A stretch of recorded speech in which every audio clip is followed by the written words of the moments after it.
Joining us today is Jenn Harper, the inspiring founder of Cheekbone Beauty.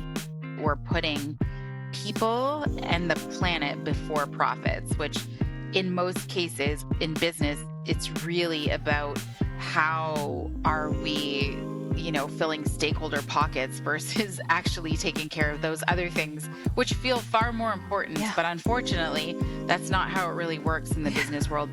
In this episode, Jenn shares her incredible journey of building a beauty brand from scratch without prior industry experience. Discover how her Indigenous roots and commitment to putting people before profits have shaped her mission and values as an entrepreneur. Let's dive in. So first and foremost, we are all in for a treat. Jenn Harper, welcome to the podcast. It is so wonderful to have you here. Thank you for joining us. Thank you for having me.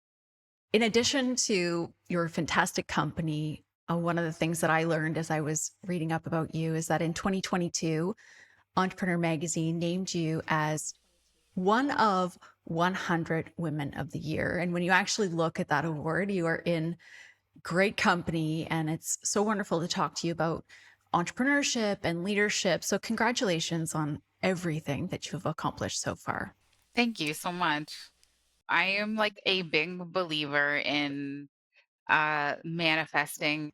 And I was on a flight and I remember reading this entrepreneur magazine in an airport in the US and started reading through it. And there was all these incredible stories about people in business. And I said when I got home, I like remember cutting out the top of the magazine and putting it on my vision board in my home office. And the goal was one day to talk about Cheekbone Beauty in the magazine. And how much time had passed from that experience on the airplane? So 2016. So quite some time. Well, let's go to the beginning of the company and your founder journey. What year was Cheekbone Beauty established? So we launched as like an online e-commerce store in November of 2016. This was like launched from a corner in my basement.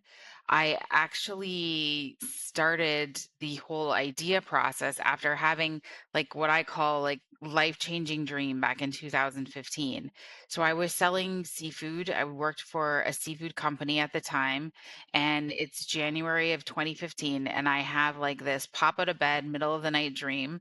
All I remember from this dream is three native little girls covered in lip gloss with their brown skin and like rosy little cheeks. And I woke up that night and it was so real to me that this was like the next part of my life, even though I had zero experience in the beauty industry, have never owned, operated a business. Like it's kind of crazy when I think back to like from that dream, I was like, yes, I'm going to start this company. But the whole idea was I wanted to make a lip gloss from that dream, of course, and use a portion of the profits to do something to support my First Nations or Indigenous community.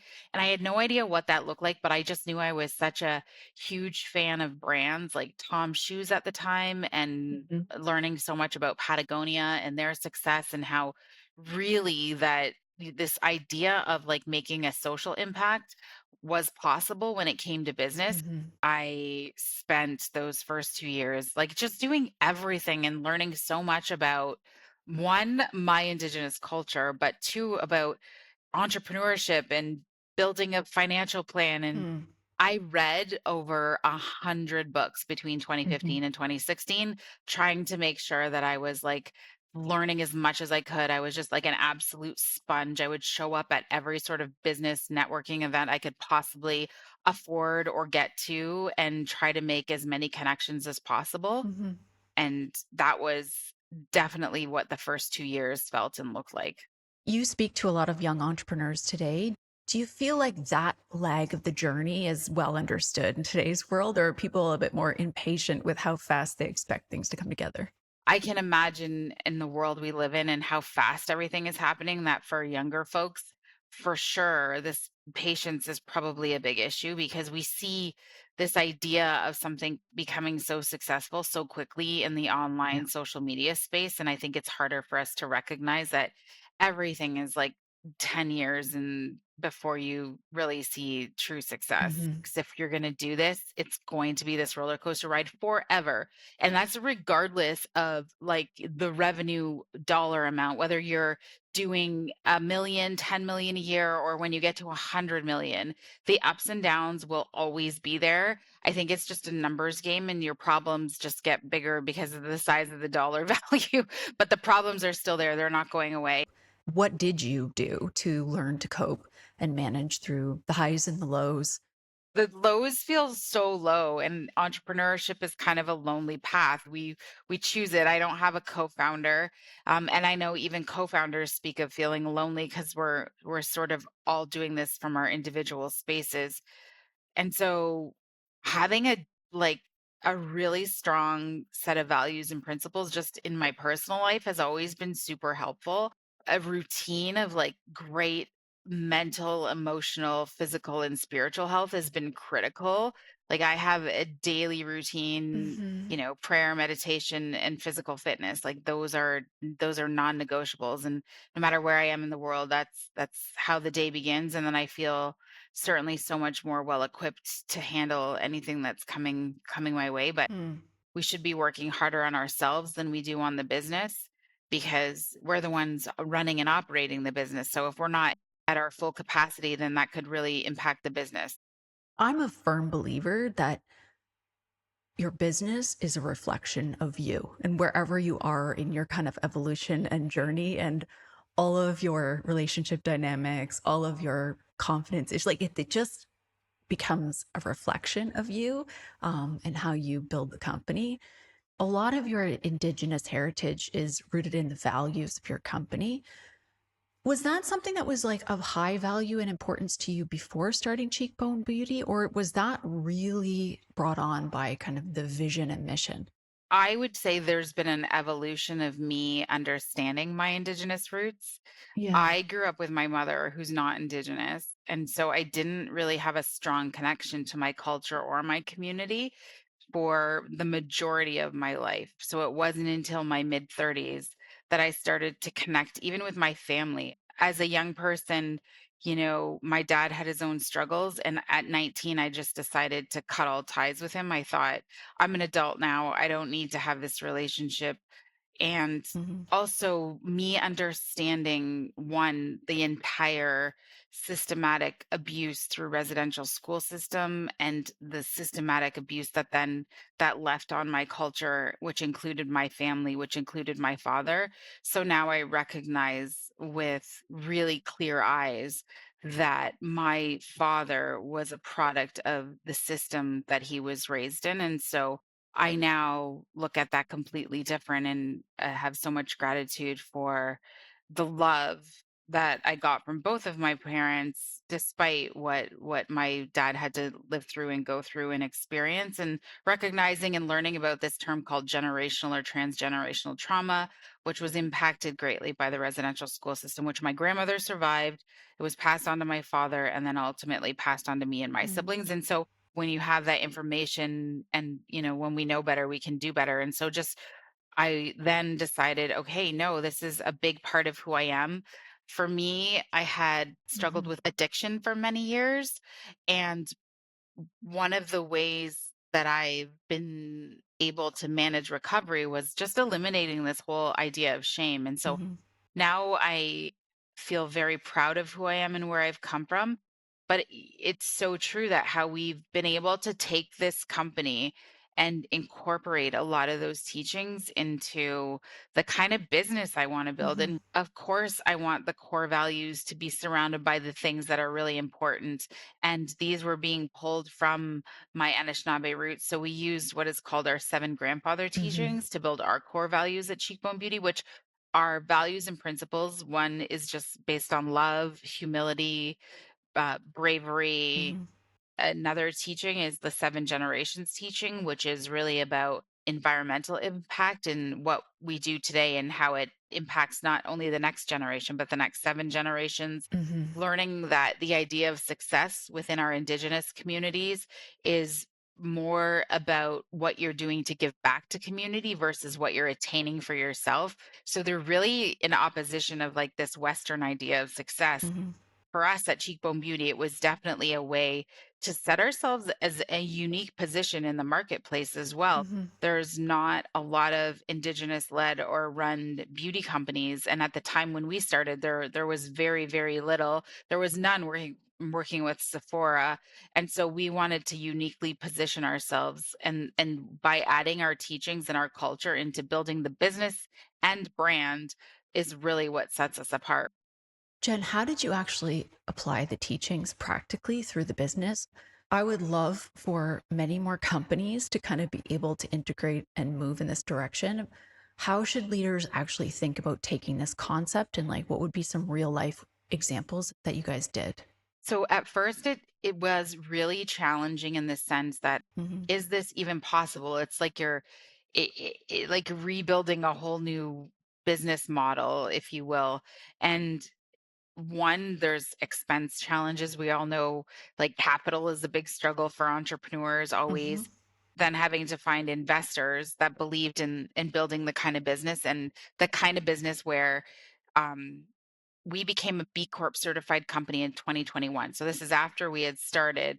However, finding the B Corp community really aligned with the value system that we were trying to achieve, because it's this idea that we're putting people and the planet before profits, which in most cases we're in business, it's really about how are we, filling stakeholder pockets versus actually taking care of those other things which feel far more important. Yeah. But unfortunately, that's not how it really works in the Yeah. business world. And so one, finding an investor that believed in that, that was Yeah. key, right? Because then now when you're at a board meeting and you're making a decision and moving all of our box production out of China, and we want it all done in Canada, and there's a cost to that, right? Hmm. However, being closer to home is just helping us manage and ensure a very ethical supply chain, Yeah. and that's really important to us as a business and as a brand. Hmm. And two, a lot of organizations now have different certifications that really speak to their environmental impact. And so working with a local suppliers really helped us be able to manage that better, and make sure that we're doing the things that we say we're Hmm. doing. These are tough decisions. They're expensive in many cases, and it creates a lot of conversation around those board meetings in that boardroom. Hmm. I feel like sometimes we're just driving and going down these roads, trying to prove that if small business can do it, large business can do it too. And they probably have the ability to do it far better than we do because of their size, right? Volume is a big deal in a lot of these spaces when it comes to manufacturing. Yeah. And I guess, there's the aspiration, there's the integration of putting these systems and practices into the business, and then there's holding the line, right? And being a leader. What have been the headwinds that have challenged you, and how have you held your center?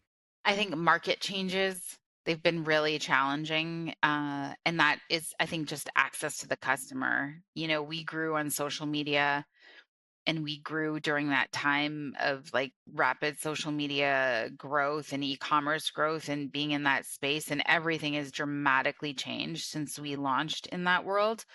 So that has been Hmm. tough. Even just like when I think about it, all the things in the side, like figuring out how to, we make our formulations, which a lot of makeup companies are just relying on partners. They do what is called white label or private label. So those formulations are one and done. Hmm. But I also think that uniquely positions us to really see things differently in the marketplace. There's a lot of passion behind startups and small teams that doesn't exist in a large organization, right? Absolutely. And as you've thought about your growth as an entrepreneur, where have you seen the biggest evolution in yourself? I've changed so much from the beginning. I remember just like in the early days, you're so idealistic, like you're just such a dreamer. Yeah. And I still feel like that's there, but with maturity now, right? Like not not just talking about this dream or fantasy, but really understanding it's all about execution and strategy and planning and Yeah. organization. And I feel like I've learned so much about myself along this path, which is something I feel unexpected too. Like you don't think about that while you have this early idea or set off on this venture to start something. I've just learned a lot about myself. I really know my Hmm. weaknesses, but I love sharing that with new entrepreneurs just because I think it's so important to recognize like it doesn't mean you have to know all those things in order to actually make something work and make it successful, which is really key. Well, and I think this is why your story will inspire so many people who are kind of on the cusp or in the journey. Um, as I was kind of doing a bit of research for our show, I was surprised to learn that you had been on Dragon's Den. And even since that time, now your products are in Sephora. Like, what did you learn through that chapter? I never thought that I would have the courage to be able to go like pitch my Hmm. business because that was the first time I would actually pitch the business in the sense where I was doing it, I think in the traditional sense of a pitch, right? Like this is your got 2 minutes, you have Yeah. so that really helped me focus on what the business is and who it had to be and all of those things, even though it's dramatically developed and evolved Hmm. since then. Like the things that have made me the most uncomfortable are really the really big growth moments for me personally. And I think for the business too. Like that was a dramatic, pivotal moment for the brand. It was a great marketing opportunity for sure. I encourage anyone who, especially in CPG or product based business, if you have something like get on a platform like that because it's going to be a really big moment for the business. Yeah.